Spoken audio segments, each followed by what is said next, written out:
자, 오늘은 교인들과의 관계 영성을 점검하라는 장인데요. 제일 위에 있는 한 줄 관계는 영성이다. 여기부터 끝까지 한번 읽어보겠습니다. 시작.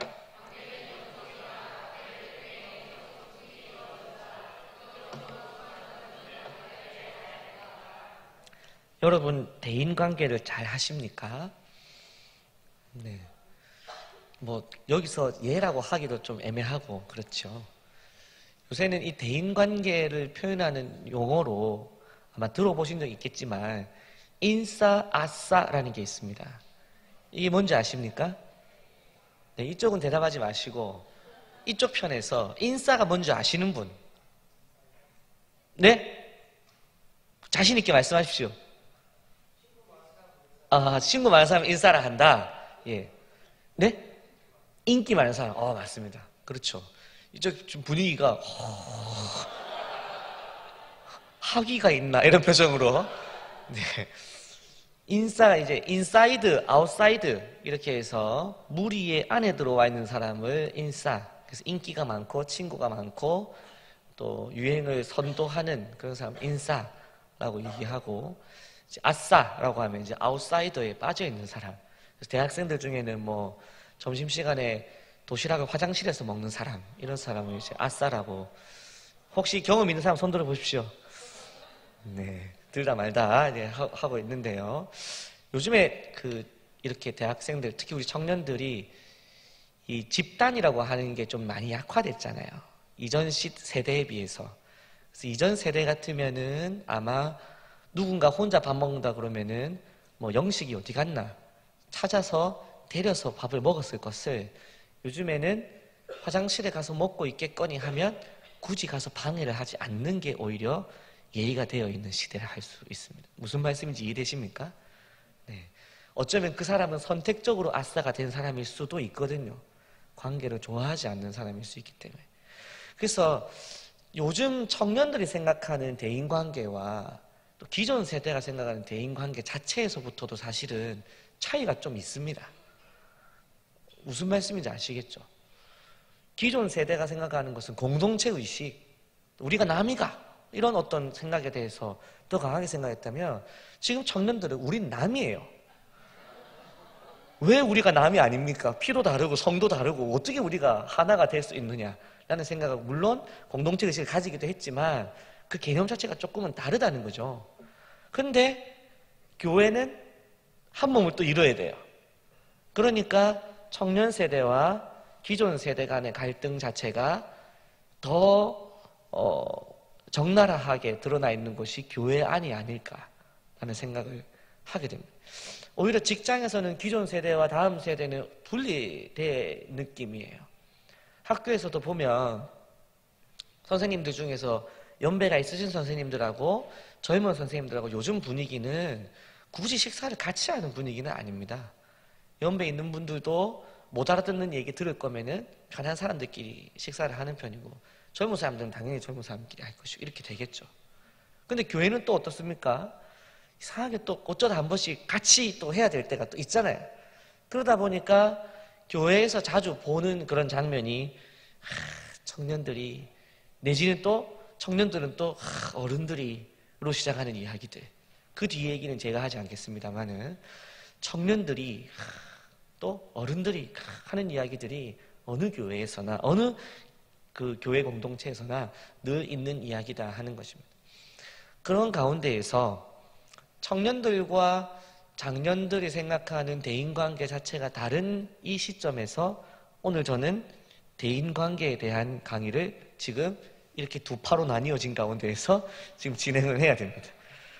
기준을 어디에 맞춰야 될 것인가, 양쪽에 다 이제 기준을 생각하면서 또 성경적인 관점으로 생각을 해봐야 되겠죠. 뭐 결론에서도 한 번 더 그런 얘기를 하겠지만 이 책을 다 가지고 계십니까? 다 가지고 있다고 하시던데. 네, 가지고 있는 분도 있고 아닌 분도 있으시고, 지금 무슨 책으로 강의가 진행되는지는 혹시 아시나요? 네, 들으셨죠? 네, 그 책을 읽어보면 한 가지로 요약을 해보면은 관계도 영성, 제일 위에 있죠. 관계도 영성이고 영적으로 성숙한 성도는 관계를 잘 맺는다라고 지금 이렇게 명시를 해두고 있습니다. 이거는 이 책의 저자의 주장이에요. 오히려 그 사람 때문에 교회는 안 가야겠다 이런 생각을 들게 하는 사람들이 많습니다. 물론 우리가 영적으로 성숙했다는 것이 신학연수하고 정비례하는 게 아니라는 건 알고 있지만 세상은 그렇게 평가해 주지 않습니다. 교회를 15년을 다녔으면 당연히 영적으로 성숙해야 되는 거고, 영적으로 성숙했으면 관계에서 성숙한 관계 맺는 법을 알아야 되는 건데 안 그랬다는 게 문제라는 것입니다. 안 그랬다는 것이. 여기서 보면은 영적으로 성숙한 성도 관계 잘 맺는다 그랬잖아요. 근데 여러분 직장이나 사회나 한번 생각해 보십시오. 요 같은 관계 잘하고 이 사회생활 잘하는 사람 중에 오히려 신앙이 있는 사람이든가요? 아니면 신앙이 없던 사람인가요? 신앙 없는 사람이 그런 거 눈치 빠르게 잘하는 사람 많습니다. 여기 가서 이렇게 말하고 저기 가서 이렇게 말하고 여기 가서 이렇게 행동하고 해가지고 모든 사람에게 미움받지 않으면서 살아가는 방식을 다 가지고 있는 그런 기술을 가지고 있는 사람이 있는 것이죠. 그래서 저는 어떻게 저렇게 인간관계를 잘하나 그랬더니 하나님과 전혀 상관없는 삶을 사는 사람도 있다는 것입니다. 근데 우리 교회는 어떤가요?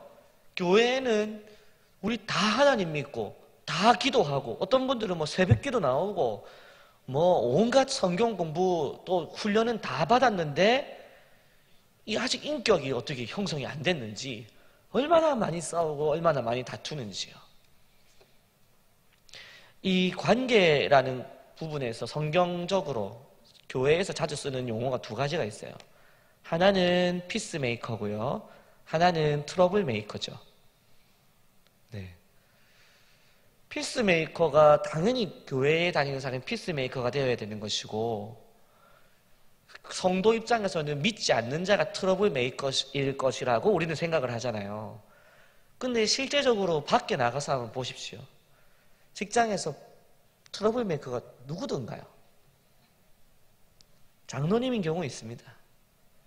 집사님인 경우 있습니다. 청년부 회장인 경우도 있습니다. 누구라고 꼭 집어서가 아니고 트러블 메이커인 경우가 있어요. 그래 놓고는 교회 와서는 경건해집니다. 밖에 나가서는 싸웁니다. 그래서 그 싸운 이유를 봤을 때 뭐 진리에 대한 문제였느냐 그렇지 않습니다.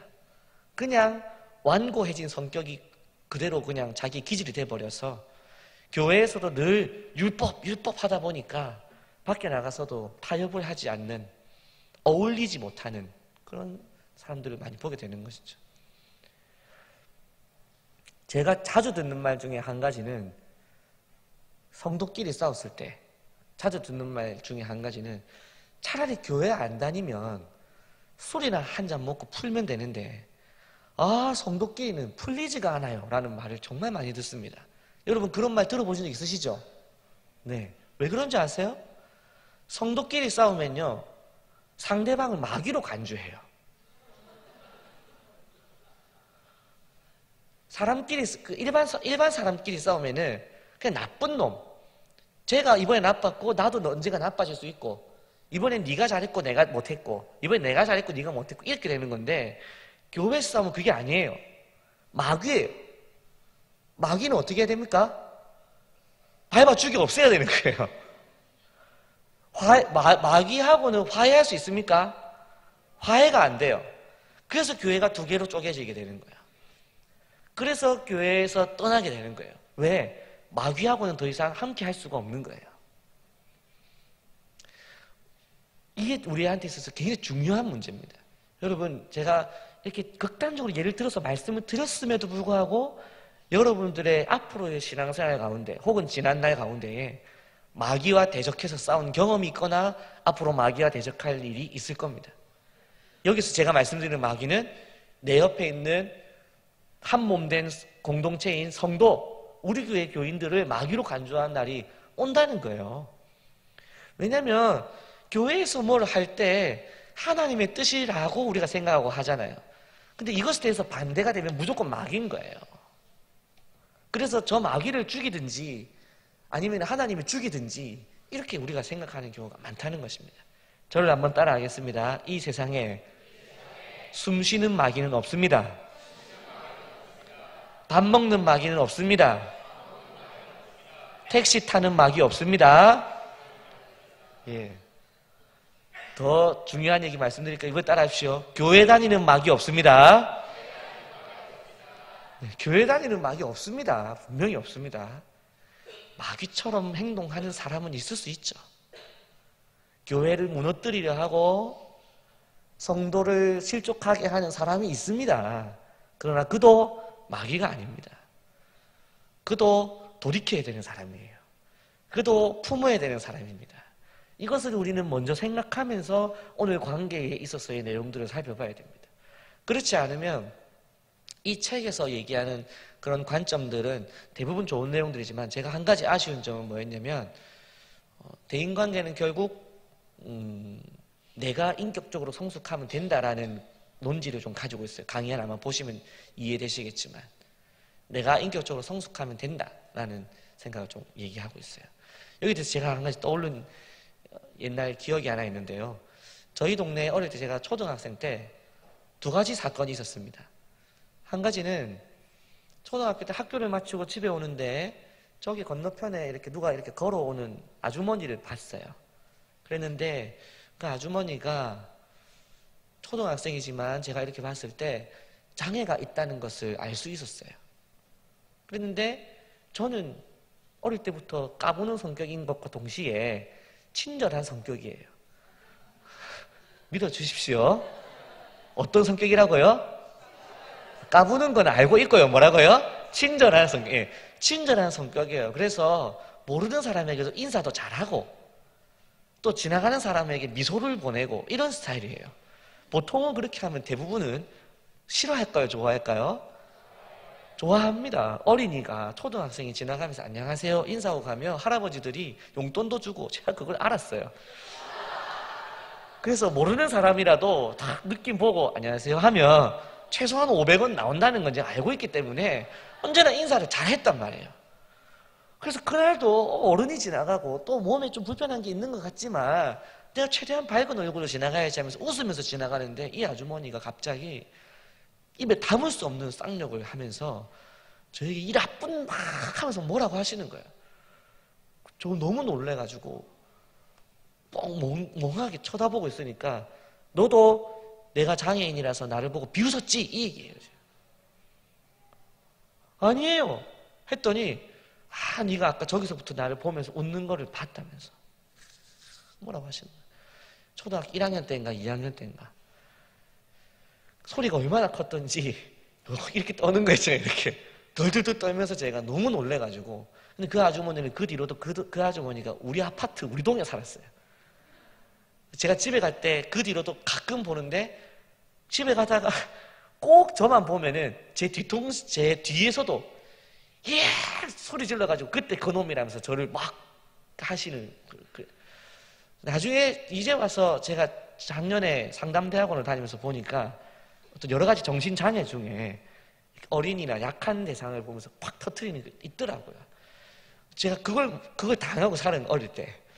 그 아주머니는 어쩌다 한 번씩, 그래서 중학교 갔을 때까지도, 중학교 가기 전 6학년 때까지도 그 아주머니만 보면 제가 덜덜 떨면서 돌아가고 그랬던 기억이 있었어요.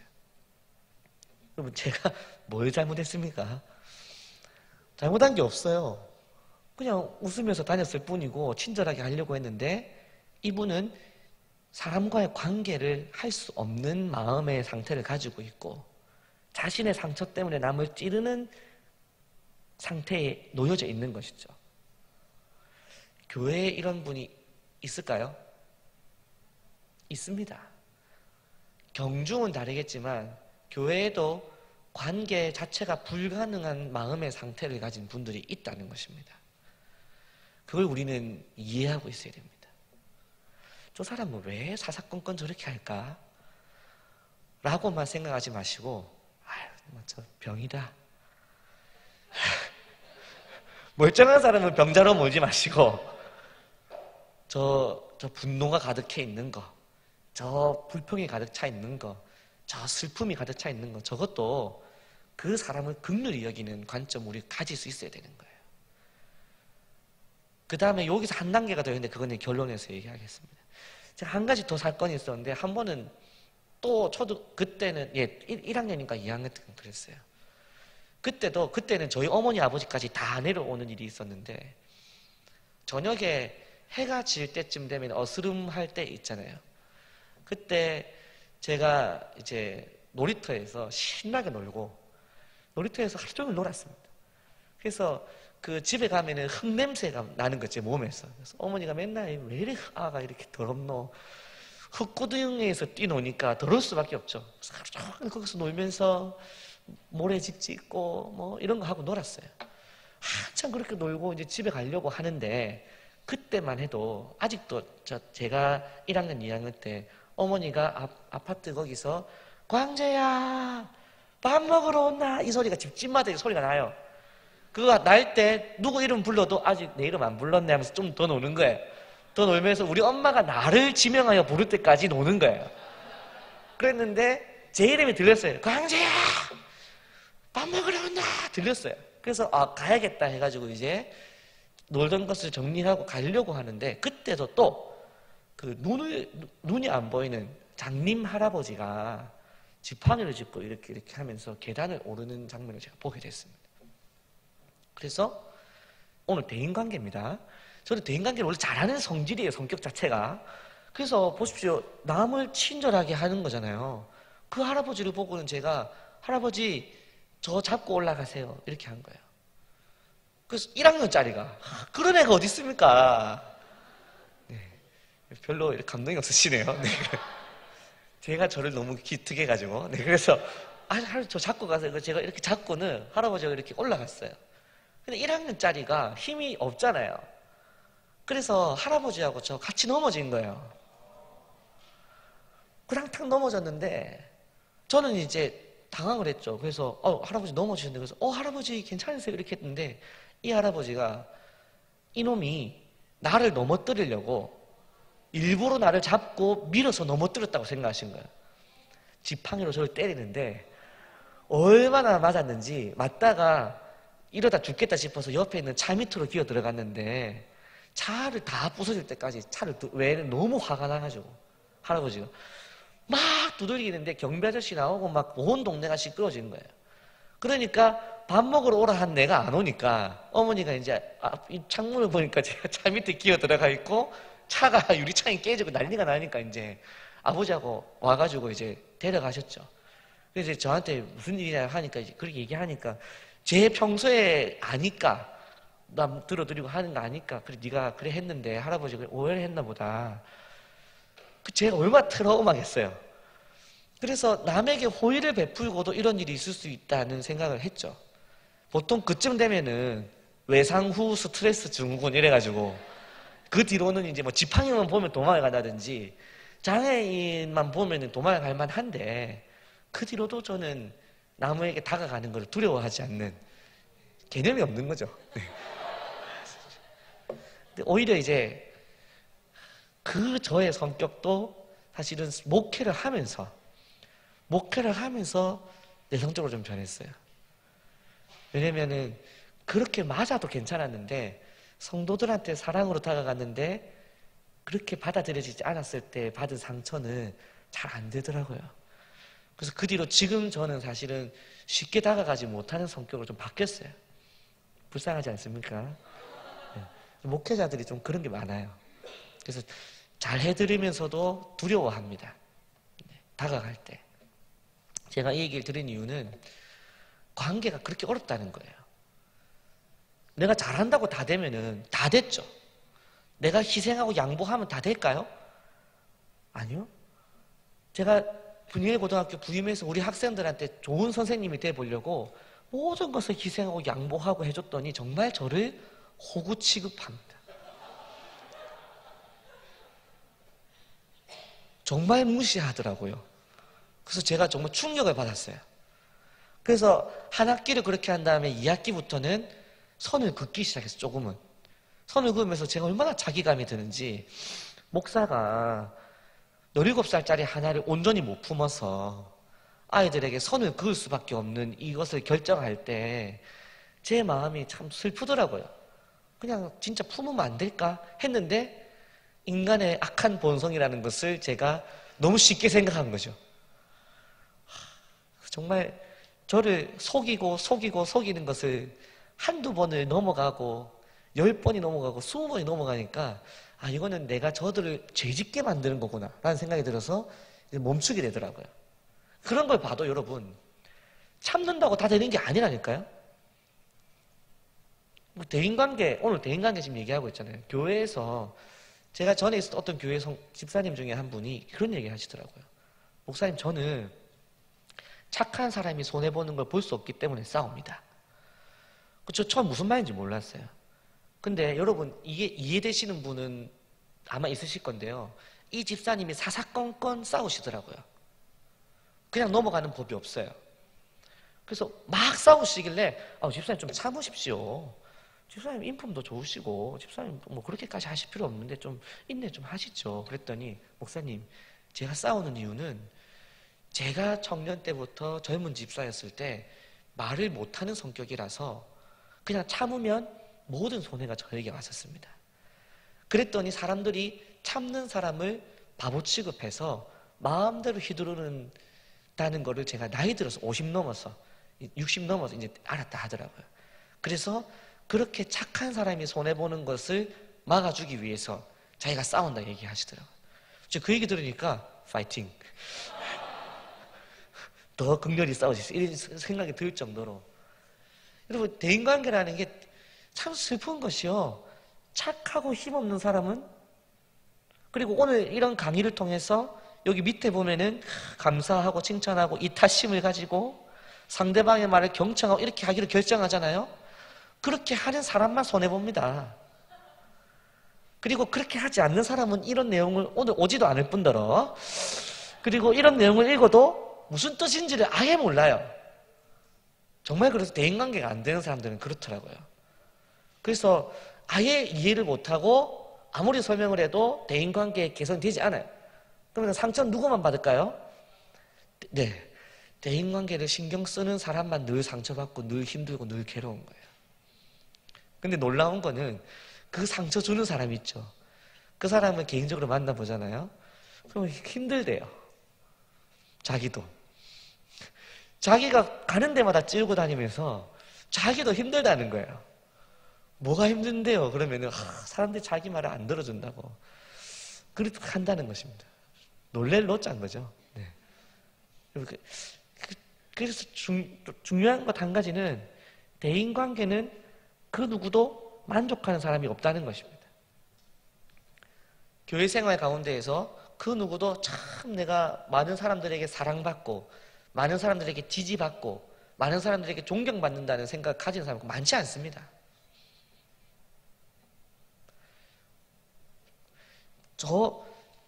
제가 목회를 하고 있을 때 성도님들이나 뭐 청년이나 청소년들이나 항상 저한테 막 지지해주고 응원해주고 좋아할까요? 그렇지 않아요. 예전에 있었던 또 어떤 교회에서는 이분 자체도 좀 문제도 있지만 어쨌든 그 전에 있었던 다른 교육자한테도 그런 일이 있었고 뭐 여러 그런 일이 있었는데 블랙메일을 보내시는 분이 있어요. 문자로 길게 한 이만큼 다 읽기도 힘들어요. 그래가지고 당신은 목회자 자격이 없고 당신은 빨리 그만둬야 되고 하나님 앞에 벌 받을 것이고 이런 문자 쫙 보내는 거예요. 그런 문자 한 번 받고 나면 한 일주일 잠이 안 와요. 그리고 가끔씩 전화도 해요. 전화가 와가지고 받기 전부터 막 손이 떨리거든요. 그걸 받으면 당장 그만둬라 공격을 하는 거예요.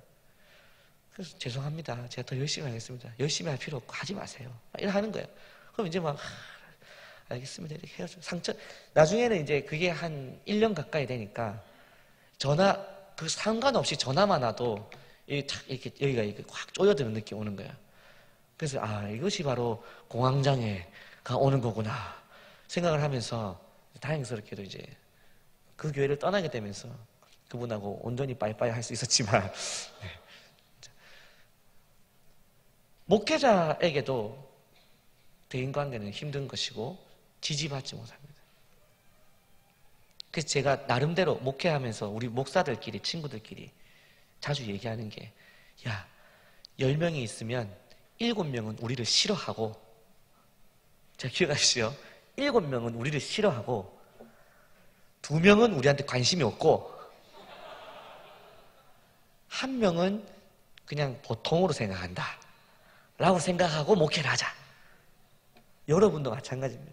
여기 지금 있잖아요. 사람들이 지금 여기 한 40명이 있다, 50명이 있다. 그러면 50명이면 47명은 나를 싫어한다 생각하십시오. 그냥 자, 옆에 보십시오. 그분, 자, 옆에 한번 보세요. 옆에 지금 옆 사람. 그 사람은 당신을 싫어합니다. 뒤에서 당신의 욕을 하고 있어요. 그 사람이. 뒤에 누구 있는지 보십시오.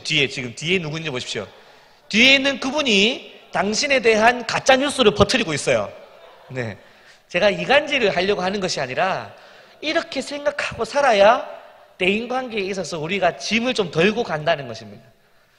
저 사람이 나에 대해 좋게 생각하겠지라고 생각하는 순간 대인관계 힘들어져요.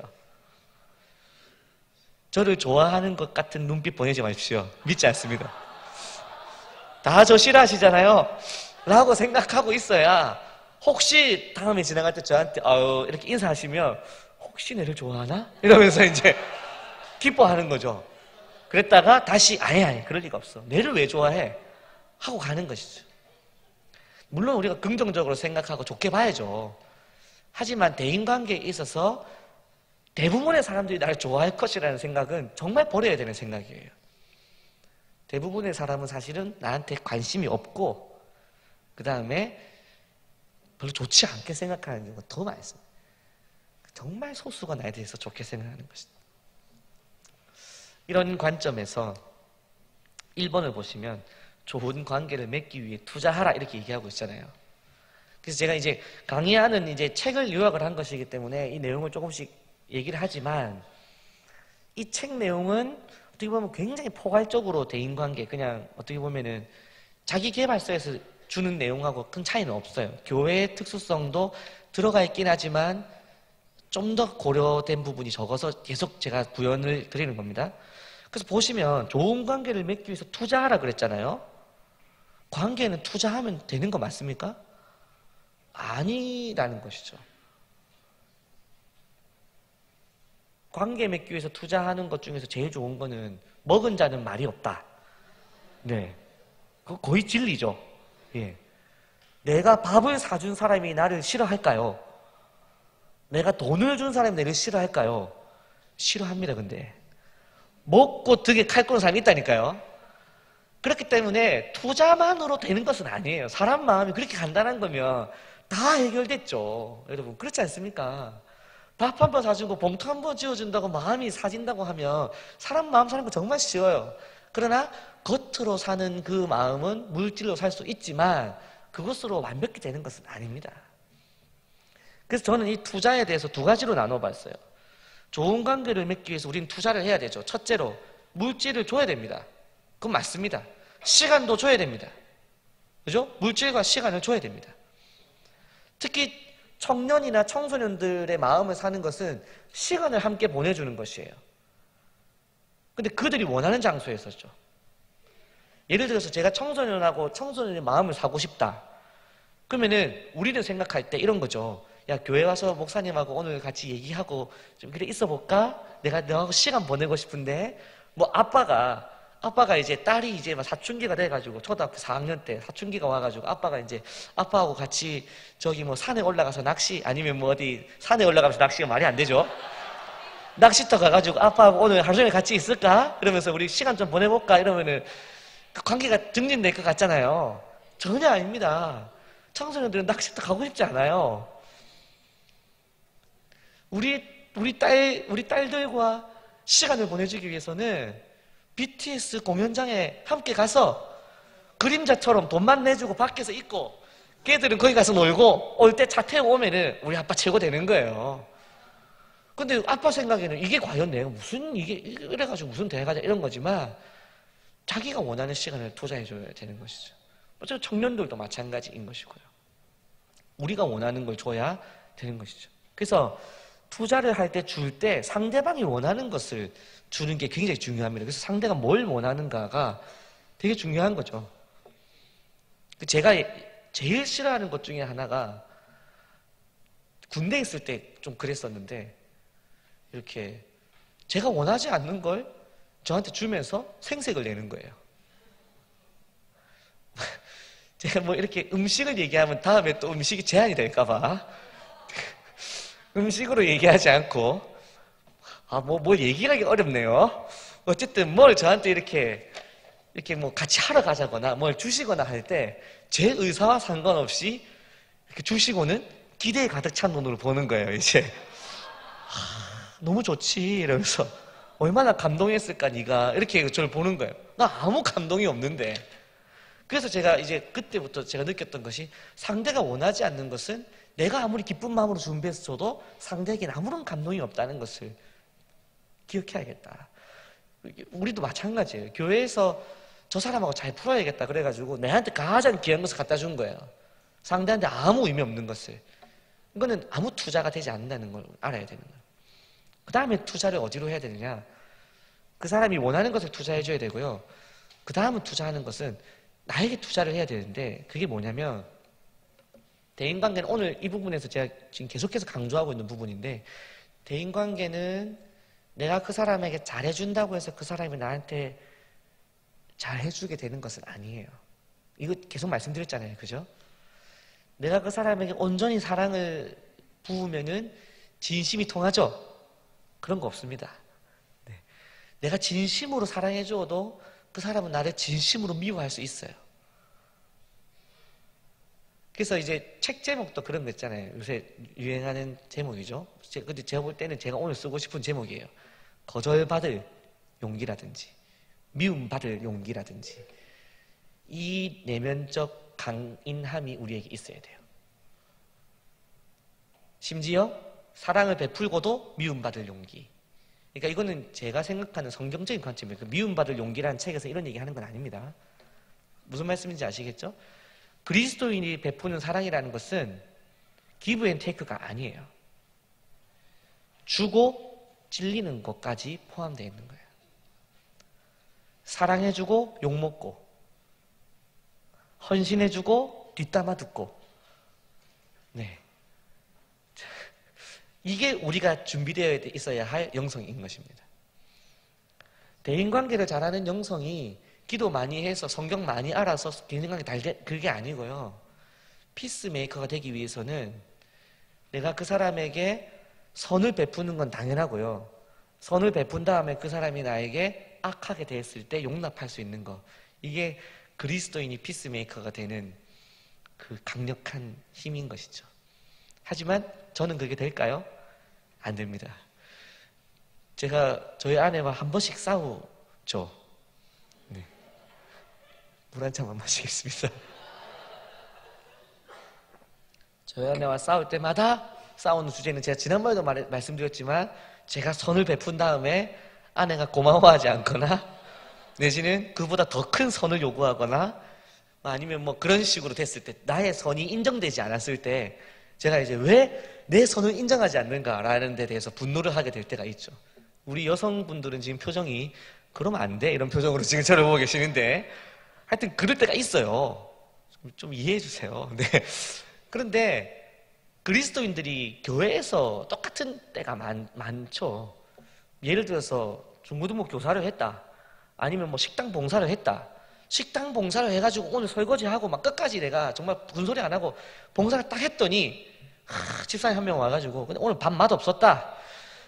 밥을 그래 했노? 이러면서 설거지는 뭐 고춧가루 꼈네. 이렇게 하면은 집사님 왜 말을 그래 해요? 이러면서 싸움 나는 거예요. 아니 내가 봉사하고 욕까지 먹어야 되나? 이런 생각인 거죠. 보십시오. 봉사하고 헌신하고 희생하고 욕먹는 것만큼 억울한 게 어디 있습니까? 그런데 좋은 관계를 맺기 위해서 우리가 투자해서 가져야 될 내적인 능력은 선을 행하고 욕을 먹는 강인함이 있어야 되는 것입니다. 이것만 되면 우리는 모든 대인관계에서 승리할 수 있습니다. 모든 어떤 사람과도 관계할 수 있어요. 사람들 중에 관계하기 제일 어려운 사람이 뭐냐면 선인장형이 제일 어렵습니다. 선인장형이 어떤지 아십니까? 선인장인데 가시가 되게 또 커요. 또 안으면 어떻게 됩니까? 저를 찔러요. 안으면. 그러면은 찌르면서 아프면 이렇게 탁 뒤로 물러서게 되면은 나 버렸지 이러면서 가시가 더 튀어나오죠. 어떻게 되면 그 선인장 안아주면 어떻게 됩니까? 나를 관통할 때까지 안아줘야 되는 거예요. 근데 그리스도의 사랑이 그런 것이거든요. 하나님의 사랑이 그런 것이잖아요. 호세아서 생각해 보십시오. 끝까지 하나님을 배반하고 계속 도망가는 것을 선지자에게 보여줌으로써 이스라엘이 지금 나한테 그렇게 하고 있지만 나는 너희를 사랑한다. 이게 하나님의 사랑이잖아요. 끝까지 포기하지 않으시고 끝까지 품으시는 건 하나님의 사랑이잖아요. 우리가 관계를 일반 관계론으로 배우는 것이 아니라 성경적 관계에서 우리가 대인관계를 배운다면 이것을 분명히 알아야 됩니다. 나를 미워하는 사람을 끝까지 품어내는 사랑. 이것이 그리스도인이 교회에서 해나가야 하는 관계의 최종 목표점이다 라고 볼 수 있는 것이죠. 제가 이 얘기를 고등부 전에 교회에서 했더니 학생 한 명이 저에게 질문했습니다. 목사님, 저희 할머니는 그런 대상이 아닙니다. 저희 아버지가 식물인간이고 어머니가 도망을 가서 지금 우리 집이 보조금이 나오는데 할머니 그거를 다 뺏어가고 우리를 학대하고 이런 할머니를 제가 어떻게 품고 사랑을 합니까? 그 전 설교하고 그때 설교하고가 그 전주 설교는 제가 어른에게 순종하라. 그때부터 마음에 안 들었어. 근데 그 다음 주에는 나를 찌르고 나를 악하게 대하는 자를 사랑하라. 이것이 그리스도의 사랑입니다. 그랬더니 이 학생 입장에서는 이게 아닌 거예요. 하지만 그래서 제가 그 학생에게 그랬어요. 그래, 그 할머니는 좀 생각을 해보자. 생각을 해보자. 네가 감당할 수 있는 수준이 아니기 때문에 그런 것이죠. 하지만 이 얘기를 제가 방금 꺼낸 이유는 그냥 멀리 있는 어쩌면 나를 찌를 수 있는 누군가가 아니라 여러분 곁에 있는 가족들을 한번 생각해 보십시오. 나를 속을 다 긁어내가지고 안에 있는 가장 더러운 것을 끄집어낸 다음에 그걸로 줄넘기를 하고 정말 내 속을 정말 나를 나쁘게 만들고 나를 정말 그 바닥까지 드러내게 만드는 그 가족을 어떻게 사랑하느냐, 정말 어렵지 않습니까? 그런데 그것을 해낼 때 그리스도인이라는 이름을 듣게 되는 거예요. 그게 안 되면 교회 다녀봐야 소용없더라. 꼭 그렇게 우리를 찌르는 사람이 네가 그러고 집사야, 네가 그러고 목사야, 네가 그러고 교회 다녀, 이런 얘기를 꼭 합니다. 그래가지고 우리가 그것 때문에 또 찔려가지고 또 한번 안아주면은 선인장으로 또 찔러요. 미칠 노릇인 거죠. 네. 이것은 우리의 힘으로 할 수가 없습니다. 오로지 기도와 성령의 능력으로만 할 수 있다는 것을 기억하시기 바랍니다. 누가복음 17장 1절 말씀 보십시오. 같이 읽어보겠습니다. 시작.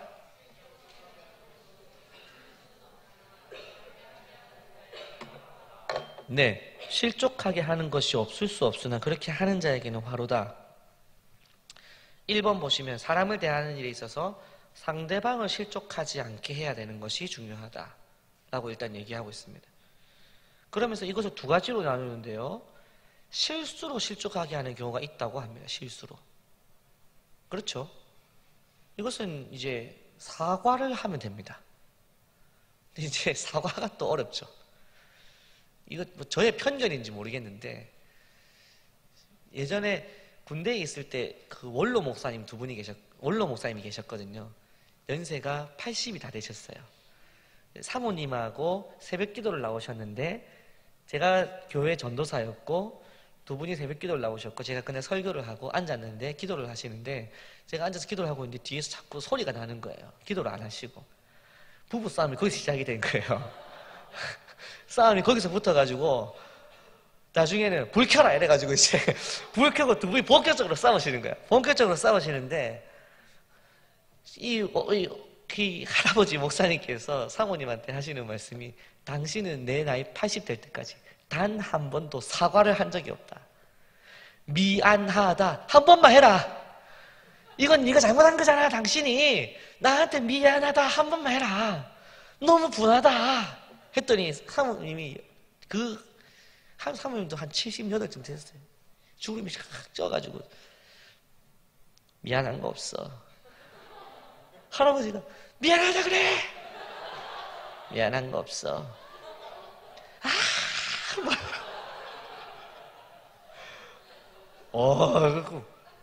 우리 자매님들 한 번만 물어보겠습니다. 사과가 그렇게 어렵습니까? 사과가 어렵습니까? 이상하게 남편한테 미안하다 하는 게 그리 싫어요. 다들 꼼짝을 안 하시네요. 다들 가만히 이렇게 어른된 것처럼 절대로 내 마음을 여기서 표현하면 안 된다. 아니 이제 다른 데서는 사과도 잘하고 자기들 뭐 언니하고는 언니 미안해 하면서 그렇게 잘하면서 남편한테는 여보 이번엔 내가 미안했어. 남자들은 사실 단순해가지고 여자가 내가 미안해 한마디만 하면 대부분 풀립니다. 맞지 않습니까? 네. 보통 말로 여자분들이 다 이겼잖아요. 다 이겼잖아요. 이미 남자를 이겼잖아요. 그렇기 때문에 다 이겼으면 마지막에 근데 여보 어쨌든 내가 미안해 이 한마디만 남자에게 해주면 남자는 좋아가지고 비상금도 꺼내고 막 이래 된단 말이에요. 근데 그거를 안 해줘 사과를 안 해주니까 이게 쌓여가지고 80 넘으신 그 원로 목사님께서 막 뒤집어져가지고 저한테 막 전사님은 사과 안 하는 여자랑 하지 마세요 결혼 이러면서 제 아내도 사과를 잘 안 합니다. 어쨌든 실수로 실족하게 했을 때는 사과를 하면 됩니다. 사과하면 빨리 끝나요. 피스 메이커가 되는 지름길. 사과를 빨리 하면 됩니다. 단 영혼을 담아서 사과를 해야 됩니다. 미안하다 이렇게 사과를 하면 안 되는 거예요. 미안합니다. 예 미안합니다. 제가 죽일 사람이네요. 미안합니다. 어떻게 절도 할까요? 이런 식으로 하면은 거의 뭐 죽자는 거죠. 진심을 담아서 내가 잘못했다. 사과가 한 번씩은 있어야 돼요. 3번에 보면 의도적으로 상대를 실족하게 했을 때 이건 진짜 사과가 필요한 거죠. 이거는 이제 반성이 필요한 반성. 그래서 인터넷에 보면은 반성문 쓰는 법이 있어요. 예시가 있습니다. 그 왜 나왔는지 아십니까? 하도 정치인들이나 연예인들이나 반성을 할 때 반성 같지 않은 반성문 자꾸 쓰다 보니까 앞으로 이렇게 쓰세요라고 반성문을 써놨더라고요. 그래서 여러분들도 혹시 기회가 되시면은 한번 검색 한번 해보십시오. 그럼 거기 내용이 뭐가 있냐면 내가 뭘 잘못했는지를 적어야 돼요. 반성을 할 때는 내가 뭘 잘못했는지에 대한 시인에서부터 출발을 하고 그 다음에 왜 그랬는지 그리고 마지막으로는 또 들어가야 되는 게 뭐냐면 앞으로는 어떻게 할 것인지 각오 이런 게 들어가야 되는 거예요. 근데 잘못된 반성은 뭡니까?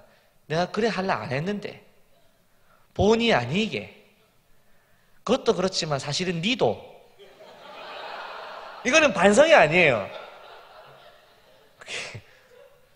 그래서 의도적으로 뭔가 내가 잘못을 해서 싸움이 났을 때 잘못을 해서 실족하게 됐을 때 죄를 자복하고 용서를 구하는 거 필요합니다. 4번 특히 더 조심해야 하는 관계 대상이 있다.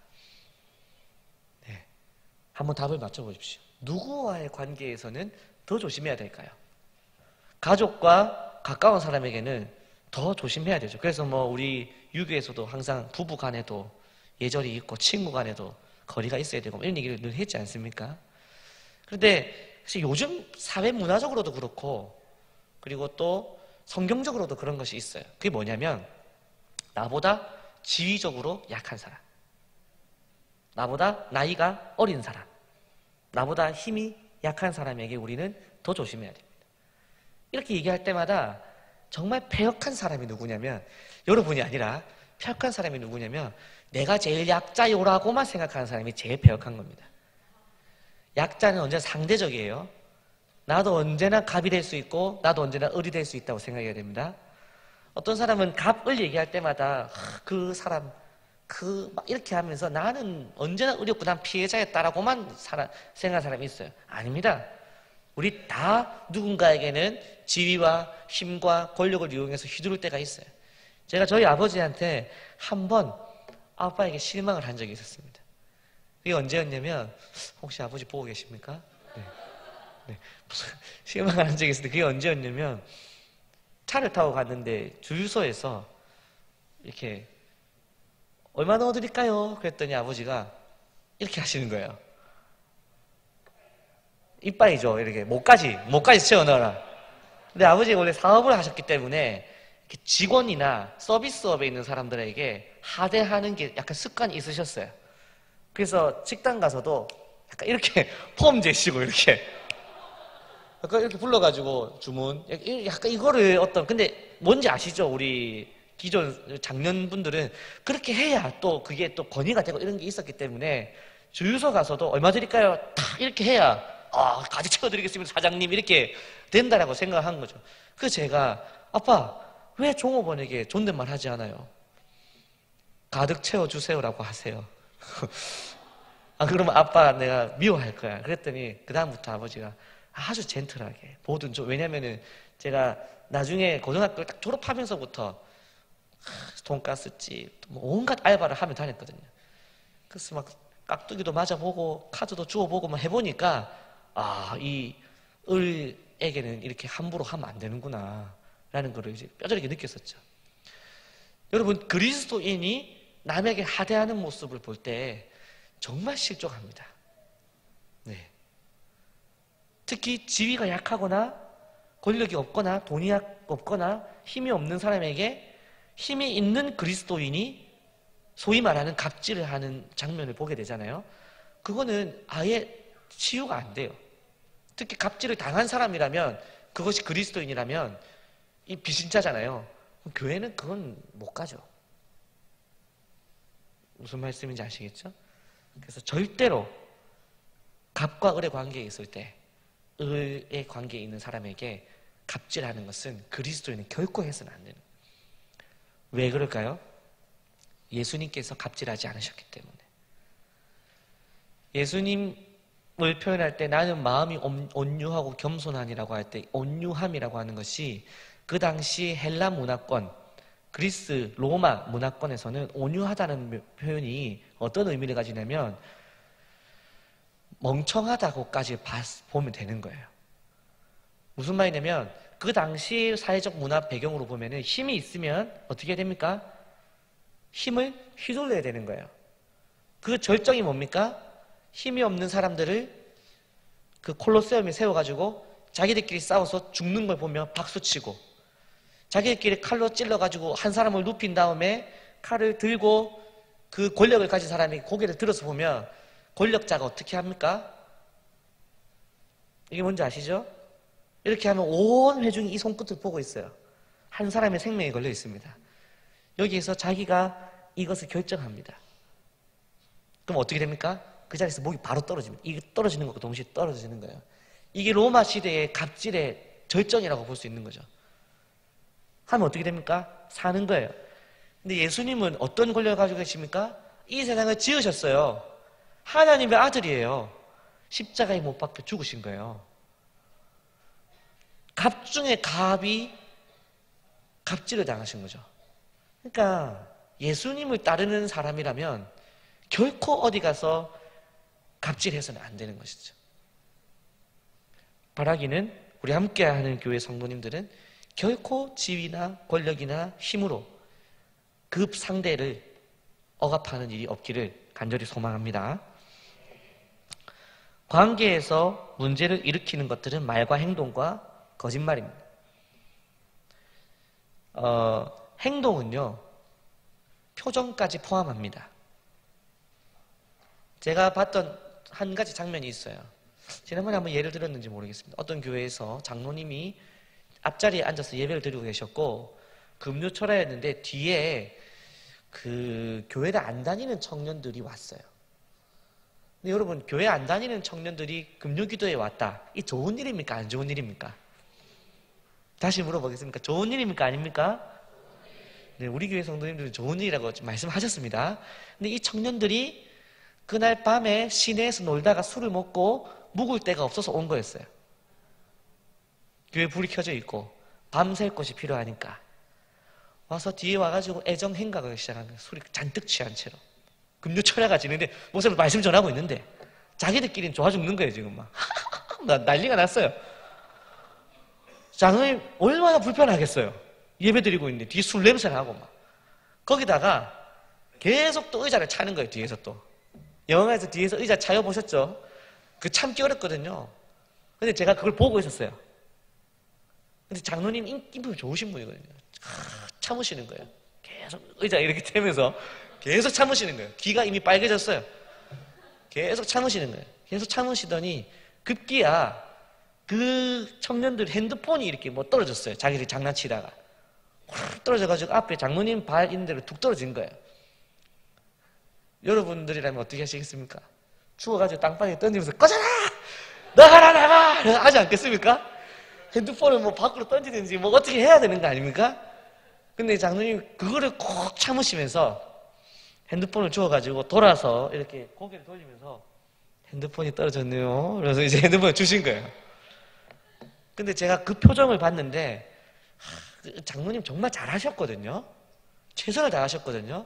근데 그 표정이 분노가 가득하더라고요. 근데 그 장로님 비난하기는 어렵습니다. 하지만 덕스럽지는 못했어요. 너무 슬픈 거예요. 제가 그걸 보고 너무 많은 생각이 들더라고요. 나라도 저렇게 할 것 같은데 근데 저 청년들에겐 저게 덕이 안 됐을 거예요. 맞잖아요. 그럼 도대체 나는 어떻게 해야 되나 이게 고민이 되는 거예요.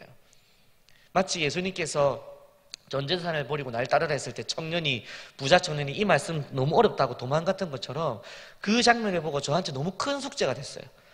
나한테 저 정도로 했을 때 나랬으면 난 핸드폰 던졌을 텐데 저 장로님은 참으시고 핸드폰을 돌려주면서 핸드폰이 떨어졌네요 까지 했는데도 덕스럽지 않은 걸 보면서 와 그럼 어떻게 해야 내가 덕스러운 삶을 살아갈 수 있을까 하는 생각이 들었던 것이죠. 그러나 그럼에도 불구하고 어쨌든 여러분 그리스도인의 그 선을 행하는 관계에 있어서의 덕은 말만 제 괜찮습니다가 아니라 행동과 표정에까지 묻어나야 한다는 것을 여러분들이 알고는 넘어가자는 것입니다. 되지는 않더라도 쉽지는 않더라도. 근데 이 표정은 참 어렵습니다. 표정 관리하는 것이. 표정 관리 어렵죠. 여러분 표정 관리 옆 사람 보면서 한번 표정 관리 한번 해보겠습니까? 표정 관리 진짜 어렵습니다. 표정 관리 하면은 네, 다 했다고 보시면 돼요. 표정 관리 되면. 네, 표정 관리. 근데 이제 표정 말고 행동은 잠언 11장 13절에 보면 읽어보겠습니다. 시작. 두루다니며 한담하는 자는 남의 비밀을 누설하나 마음이 신실한 자는 그런 것을 숨기느니라. 이게 3번이거든요. 3번에 보면 거짓 진리 이렇게 되어 있잖아요. 그러니까 말하자면은 요즘 표현으로 하면 가짜 뉴스인 거죠. 어떤 사람에 대해서 음해하는 말, 이것에 대해서 성경에서 주로 표현하는 것은 한담이라는 표현을 하고 있는데, 한담이 뭐냐면 굳이 할 필요 없는 모임에 앉아서 쓸데없는 이야기를 이어가는 거가 한담이에요. 그러니까 적당히 할 얘기가 끝났으면 이제 가야 되는데 시간도 남았고 뭐 애매하니까 근데 그거 들었어? 이렇게 시작하는 말 있죠. 내지는 근데 그거 아나? 이러면서 이제 시작하는 얘기 있잖아요. 이런 얘기를 교회 안에서는 하지 말아야 한다는 것입니다. 이것이 사람을 죽이는 말이 된다는 것입니다. 특히 이제 이것은 청년들일 때 더 많겠죠. 들었어? 네, 깨졌대, 뭐 만났대. 한담을 피해야 되고 그것을 누설하는 자, 그것을 두루 다니면서. 근데 여러분 한담을 해보셔서 아시겠지만 남의 비밀을 말하고 다니는 것이 맛있습니까? 맛없습니까? 맛있습니다. 그것만큼 재밌는 게 없습니다. 그거 들었어? 그거 있잖아. 그것을 피해야 되는 것이죠. 그 앞에 잠언 10장 19절이라 그랬죠? 앞장 잠언 10장 19절 같이 또 읽어보겠습니다. 시작. 말이 많으면 허물을 면하기 어려우나 그 입술을 제어하는 자는 지혜가 있느니라. 네. 한담과 말 자체를 많이 하는 것, 이것은 이제 사람을 실족하게 하는 시작점이라고 볼 수 있다는 것이죠. 근데 행동은 사실은 뭔가 실수를 했을 때, 잘못을 했을 때 왜 그랬는지 설명하고 수정이 좀 더 가능하다고 볼 수 있어요. 근데 주워 담기 어려운 것은 무엇입니까? 말이죠, 말. 말은 주워 담기가 어렵습니다. 사과를 해도 설명이 다 되지 않아요. 그래서 우리는 교회 안에서 누군가의 문제를 얘기할 때 조심해야 되는 것이죠. 할 수만 있으면 남의 잘된 것과 칭찬하는 것을 많이 얘기해야 되는데 재미가 없어요. 남 잘된 얘기는 아무 재미가 없습니다. 그 집사님 아들 대학 잘 가고 장가 잘 가고 애 잘 낳고 다 잘 된대. 끝. 근데 그 집사님 그 남편이 이러면서 얘기가 재밌어지는 거예요. 그때부터 얘기가 시작이지. 그 앞에는 아무 의미 없는 얘기예요. 그 앞에 거는 남편이 있잖아 이러면 이제 얘기가 재밌어지는 거죠. 그래서 우리는 그때 스톱 할 수 있어야 되는 거예요. 근데 이게 관계를 깨는 거거든요. 여러분, 한담을 들어주고 안 들어주고는 그 어떤 끈끈함을 이어주는 그 어떤 그게 그렇잖아요. 근데 여러분, 이게 교회 안에서의 하나의 문화가 되고 연습이 되면 말로 인한 문제는 정말 안 날 수 있는 좋은 그게 됩니다. 그래서 그래도 뭔가 시도해보고 도전해볼 수 있는 건 청년들이라고 한다면, 우리 청년부는 예를 들어서 그거 들었어라든지 이런 것으로 시작할 때는 멈추자 이런 운동을 해본다든지, 아니면 우리 셀에서도 시도를 해보자 할 수 있으면 좋지 않을까 싶습니다. 2번입니다. 넉넉하게 이해하고 용납하라인데요. 이제 관계에서 아까 얘기했던 부분에서 연결되는 부분입니다. 마태복음 7장 5절 같이 한번 읽겠습니다. 외식하는 자여, 먼저 내 눈 속에서 들보를 빼라. 그 후에야 밝히 보고 형제의 눈 속에서 티를 빼리라. 내로남불이라 얘기하기도 하고, 또 네가 하면은 로맨스고 불륜이고 네가 하면 로맨스고 내가 하면 불륜이고 이러면 이상하죠. 네. 네가 하면 불륜이고 내가 하면 로맨스고, 이게 무슨 얘기입니까? 결국은 어떤 그 잘못에 대해서 나한테는 관대하고 남한테는 엄격하게 하는 거에 대해서 얘기하는 것이죠. 관계에 있어서 상대방에게 관대하고 나에게 엄격하면 관계 대충 되겠죠, 그죠? 근데 우리는 늘 그렇게 안 해야지 하면서도 막상 딱 적용을 어떻게 합니까? 너는 그러면 안 되지 로 적용을 하고, 그 다음 나는 괜찮고, 특히 우리 장년 쪽으로 이제 마음을 이렇게 하자면은 부부 관계에서 이런 경우가 제일 많죠. 당신 그렇게 하면 안 되지. 당신도 그렇게 했잖아. 나는 그게 아니고, 나는 이유가 있어요. 나는 그 정당한 사유가 있어요. 하지만 당신은 사유가 없고, 이렇게 되는 것이죠. 네. 누구에게나 이유가 있습니다. 누구에게나 사유가 있습니다. 그리고 내가 안 되면은 상대도 안 되는 거고, 내가 되면은 상대도 돼야 돼요. 특히 이제 부모가 자녀에게도 그런 경우도 있죠. 어른은 괜찮아. 그러면 이제 애들이 이제 어른은 썩었다 이렇게 생각하는 거예요. 오늘 아빠는 어른이잖아, 엄마는 어른이잖아, 이렇게 하면 안 되는 거예요. 네게 못할 거면 나도 그게 돼야 되는 것이죠.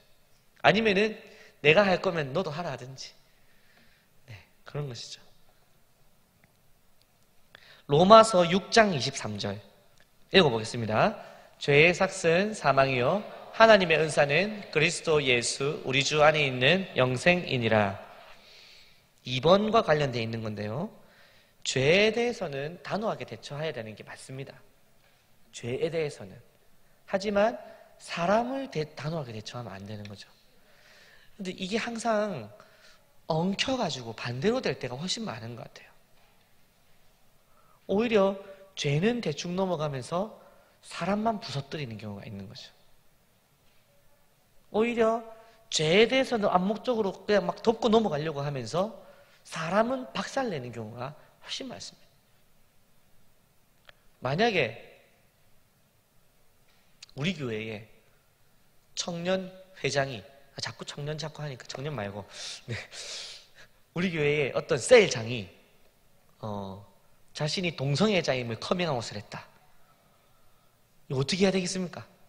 셀장 내려놔야 되죠. 어떻게 생각하십니까? 고민해봐야 되는 문제죠. 교회는 나와도 됩니까? 어렵잖아요. 근데 그 사람이 내 남편이야. 그래가지고 교회에서 나가라 그랬어요. 섭섭해요, 안 섭섭해요? 섭섭하잖아요, 또. 그 사람이 우리 아들이야. 그 사람도 구원받아야 될 거 아니에요. 근데 교회에서 나오지 말라고 하면 또 어떡하겠어요? 그러니까 동성애에 대한 죄에 대해서는 분명히 치료를 해야 될 것이에요. 이 죄를 회개할 거냐 안 할 거냐에 대해서 치밀하게 토론도 하고 어떻게든 해야 되겠죠. 하지만 이 사람에 대해서는 완전히 품어줄 수 있어야 돼요. 만약에 그 사람이 쫓겨났어요. 교회에서 쫓겨났으면 이제 어디 가야 됩니까? 절요. 네. 교회에서 쫓겨나면 이제 갈 데가 없잖아요. 근데 교회 안에서 일어나는 일들 중에 그런 일이 많다는 거예요. 제가 아주 극단적인 예를 들었지만 죄인을 쫓아내고 죄에 대해서는 처리하지 않는 거예요. 예를 들어서 어떤 집사님 가정에서 이렇게 외도의 문제가 있어가지고 일어났다. 그러면은 그 사람들만 쫓아내고 그 죄에 대해서 우리가 어떻게 해야 되고 앞으로 교육이나 이런 거 안 하는 거예요. 그냥 덮어버리는 거예요. 죄에 대해서는 얘기도 안 하는 거예요. 무슨 말씀인지 아시겠죠? 네. 우리가 죄를 만났을 때, 죄인을 만났을 때 이 죄가 정말 죄인지, 이 죄가 얼마나 아픈지 함께 죄를 치료하는 일을 해야 되는 거지, 그 사람만 싹 없애버리고 우리 안 아팠던 척 하는 것이 아니라는 것입니다. 그래서 죄에 대해서는 단호하게 대처해야 하지만 사람에 대해서는 넉넉하게 이해해서 내 눈에 있는 들보가 있다라고 생각하고 그 사람의 티끌을 용납해 줄 수 있어야 된다는 것입니다. 그래서 로마서 5장 20절 보실까요? 네, 읽겠습니다. 율법이 들어온 것은 범죄를 더하게 하려 함이라. 그러나 죄가 더한 것에 은혜가 더욱 넘쳤나니. 은혜는 죄인이 용서받을 때 강렬합니다. 죄인이 아닌 사람이 용서받을 필요도 없고 죄인이 아닌 사람이 회복되는 은혜가 아니에요. 그거는 그냥 잘 사는 거예요. 그냥 와 좋겠다 이런 거예요. 정말 죽을 죄인이 회복되는 그 장면이, 그 장소가 은혜의 장소 아니겠냐는 것입니다. 여러분, 그래서 성경에서는 이 역사적인 표현을 썼어요. 죄가 있는 곳에 은혜가 넘친다. 이렇게 얘기하면은 배역한 청년들은 그래서 우리 교회에 은혜를 더하기 위해서 제가 죄를 짓겠습니다 이렇게 할 수도 있겠지만 그렇게 하라는 것은 아니에요. 왠지 아십니까? 왜 은혜가 더하기 위해서 죄 짓지 않아도 되는지 알아요? 그렇게 하지 않아도 우리는 죄를 지을 겁니다. 그렇게 하지 않아도, 그렇게 애쓰지 않아도 우리는 죽을 죄인이었어요, 이미. 그래서 하나님의 은혜가 이미 넘치고 있습니다. 그리고 우리가 죄를 짓지 않기 위해서 부단히 애를 써도 죄를 지을 거예요. 그리고 그 죄를 용서받음으로 인한 은혜를 우리는 경험할 것입니다. 그래서 은혜를 맛보기 위해서 죄를 지으실 필요는 결코 없겠습니다. 하지만 죄가 있는 곳에 은혜가 넘친다는 이 문장을 이해하시기 바랍니다. 그래서 여러분, 은혜가 넘치기 위해서는 자기 자신이 죄인임을 깨닫는 것이 그렇게 중요한 것이에요. 그래서 설교단에서 늘 우리가 죄인입니다. 여러분의 죄성을 깨달으세요. 여러분이 죄인인 것을 인정하세요라는 얘기를 하는 이유는 무엇입니까? 회복의 은혜를 맛보라는 것입니다. 병든 자에게라야 의원이 필요하다. 그래서 그리스도께서 오셨다라고 말씀하셨잖아요. 근데 내가 병이 없어요. 내가 안 아파요. 내가 죄인이 아니에요. 그리스도도 필요 없고 십자가도 필요 없고 복음도 필요 없고 은혜도 필요 없어집니다. 근데 내가 죄인이잖아요. 십자가의 은혜가 얼마나 크고 놀라운지요. 근데 여러분, 그 은혜가 또 식어 있기 때문에, 영적 침체에 빠져 있기 때문에, 그러면 내가 은혜를 회복하기 위해서 죄를 지어야겠다. 그렇지 않습니다. 더욱더 영적 침체에 깊은 걸로 빠지게 되는 것이죠. 네, 시험해 보지 마십시오. 그래서 관계에 있어서 중요한 것은 나의 죄에 대해서는 엄격하게 하되 타인의 죄에 대해서는 용납하고 이해하는 것이 관계를, 영성 있는 관계를 해나가는 방법이다 하는 것입니다. 그리스도인이 그렇게 살아야 되는 거죠. 믿지 않는 사람들도 이 정도는 한다니까요. 오히려 믿지 않는 사람이 이거 더 잘하는 경우도 많아요. 요즘 문화는 더 그렇습니다. 워낙 다원주의 시대고 워낙 상대주의 시대라서 믿지 않는 사람들이 훨씬 더 포용이 더 넓어요. 우리가 오히려 더 좁아졌어요. 근데 여러분, 우리는 무조건 그 사람들보다 넓어야 됩니다. 이것도 성경의 논리로 보면 그렇습니다. 왠지 아십니까? 성경 시대에 보십시오. 노예와 그 주인이 예배를 함께 드렸다니까요. 이미 거기서부터 사회 붕괴적인 사상을 가지고 있던 게 그리스도인이에요. 그러니까 그리스도인이라고 하는 이 존재는 어떤 사회의 유익, 어떤 이런 어떤 경제의 성장 이런 거하고 아무 관계가 없습니다. 십자가의 폭탄적인 그 사랑, 오직 그리스도의 십자가 그 사랑, 그것을 기준으로 가는 것이 그리스도인이에요. 그럴 때에 예수 닮았다라는 말인 그리스도인이라는 말을 듣게 되는 거죠. 그래서 제가 여러 번 말씀드렸지만 안디옥 교회 성도들이 그리스도인이라는 말을 처음 들은 이유가 무엇 때문이었습니까? 자기의 친척 부모님을 죽인 스데반의 살해 현장에 있었던 그 청년 사울을 담임 목사로 모셨을 때 안디옥 지역에 있는 사람들이 미쳤다.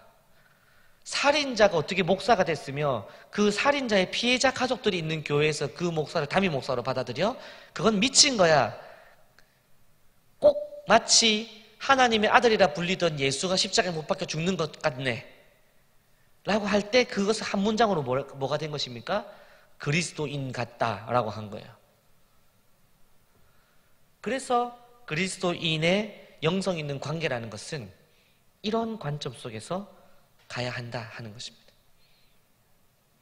그런데 이 용서와 용납은 쉽지는 않습니다. 용납되지 않는 선이라는 게 우리에게 늘 있죠. 근데 이제 이렇게 한번 생각해 보면 어떨까요?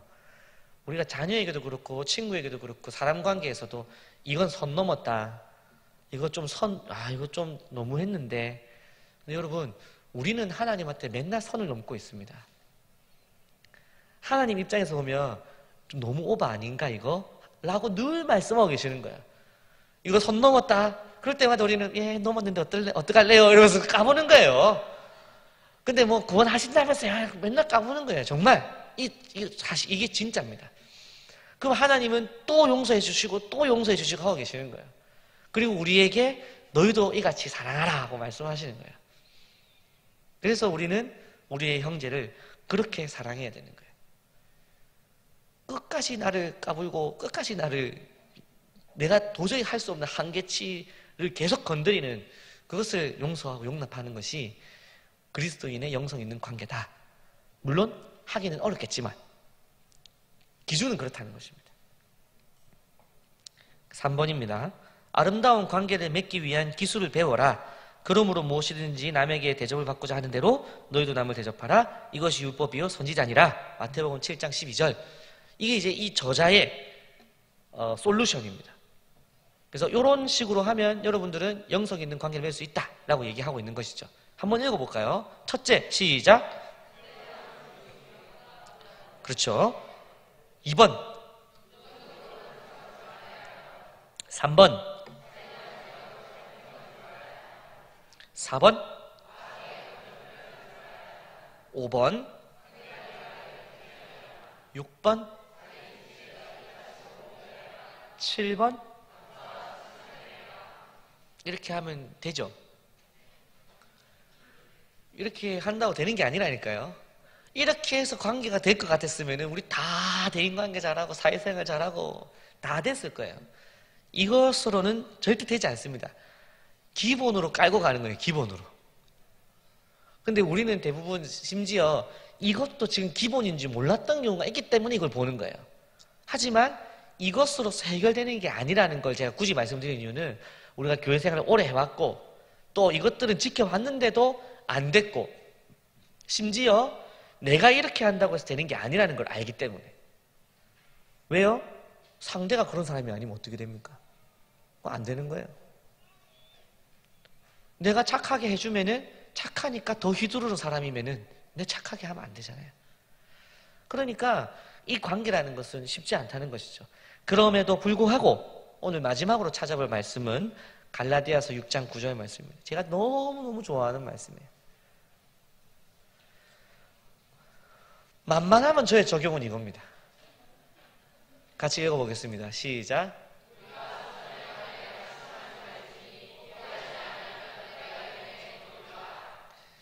정말 좋은 말씀 아닙니까? 모든 것이 적용이 다 이것으로 다 됩니다. 여러분, 인간관계요, 피스메이커요, 돼야죠. 방법도 있겠죠. 그러나 중간에 낙심할 일이 너무나 많습니다. 특히 교회에서 화평을 도모하기 위해서 내가 희생해야지. 그래서 희생을 혹시 해보신 경험이 있으십니까? 그러면 결과가 어떻게 될까요? 그 사람만 교회에서 나가게 되는 경우가 많습니다. 아무도 그를 인정해 주지도 않는 경우도 많습니다. 그럼 그 상처가 얼마나 클까요? 그 사람에게 주님께서 하시는 말씀이 바로 이 말씀이에요. 선을 행하되 낙심하지 말지니 때가 이르면 거두리라. 그 어디서 거둘까요? 저희의 적용은 항상 또 이겁니다. 그렇게 해서 다 손해보고 오해받고 매맞고 그렇게 해서 죽었어요. 죽고 나서 눈을 떴더니 그리스도께서 해가지고 내가 하나님의 아들인데 십자가에 죽었던 것처럼 네가 교회를 위해서 욕을 먹고 복음을 위해서 희생하고 하나님 말씀에 순종하기 위해서 네가 교회에서 쫓겨났. 내가 안다. 그놈들 내가 다 한 대씩 올려 붙여놨으니까 이리 오너라. 주님께서 안아주시면 그것으로 끝인 거예요. 저는 이 천국을 소망하는 것 중에 한 가지는 주님께서 확실하게 보상하신다는 것을 성경에서 늘 얘기하고 있거든요. 대충 넘어가지 않으십니다. 물론 그나마 조금 그래도 좀 덜 두려운 것은 우리의 잘못을 주님께 정말로 이렇게 다 줄 서가지고 빠따치고 이렇게 하시는 건 아니에요. 그건 아니지만 우리가 잘한 것에 대해서는 확실히 주님께서 칭찬하시겠다고 약속하셨기 때문에 그래서 우리는 해볼 만한 것입니다. 영광이 얼마나 영광인지 알 수가 없어요. 그래서 그 다음 절 갈라디아서 6장 10절 한 절 더 읽어볼까요? 6장 10절 시작. 그러므로 우리는 기회 있는 대로 모든 이에게 착한 일을 하되 더욱 믿음의 가정들에게 할지니라. 서로 성도 안에서 서로 선을 행하라는 것입니다. 용서해주고 용납해주고 그 사람을 아무리 찾아가고 아무리 해줘도 그 사람 또 찌를 거 알아도 또 안아주는 것이죠. 그렇게 하다 보면 때가 이름에 거두는 때가 올 것이다 하는 것입니다. 이제 마무리 하겠습니다. 오늘 관계, 특히 이제 작은 주제로 생각해 보면 어떻게 하면 우리는 피스메이커가 될 것인가? 내가 가는 곳마다 화평이 일어나고 내가 가는 곳마다 다툼이 멈추는 그런 사람이 되면 좋잖아요. 그럼 어떻게 할 것인가? 인데 쭉 여러 가지 스킬들이 있겠지만 그것으로는 완벽하지 않아요. 내가 아무리 잘해도 그게 안 되는 사람은 나를 또 괴롭힐 것이고 나를 찔러서 나는 죽을 것 같은 날이 올 것입니다. 그럴 때 우리가 기억해야 될 것이 바로 갈라디아서 6장 9절 말씀을 붙잡고 몸을 찢으셔서 이방인과 유대인을 하나로 만드시고 원수되었던 죄 때문에 하나님과 원수되었던 인간을 그리스도의 십자가로 연결시키셨던 피스메이커신 예수 그리스도의 능력이 우리가 그 길로 가겠다고 결단할 때 우리도 피스메이커가 되게 할 줄로 믿습니다.